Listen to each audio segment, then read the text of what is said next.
તેમના આશીર્વાદ વિના જીવન વ્યર્થ થતું જાય છે અને આપણું આખું જ જીવન નિષ્ફળ થઈ જાય છે.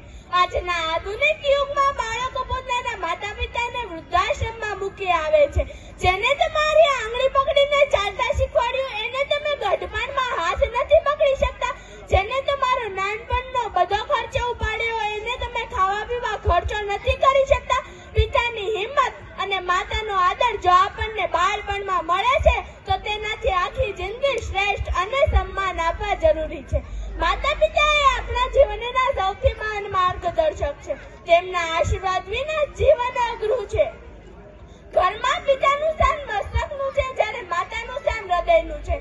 મસ્તક ઘર ચલાવે છે જ્યારે હૃદય ઘર ટકાવે છે. એટલે જ તો કહેવાય છે કે માતૃદેવો ભવ પિતૃદેવો ભવ. આમ તો હું દુનિયાની નજરમાં ઘણી સક્ષમ છું પણ આ બે મહાસાગરનો ઋણ ચૂકવવામાં અસક્ષમ છું.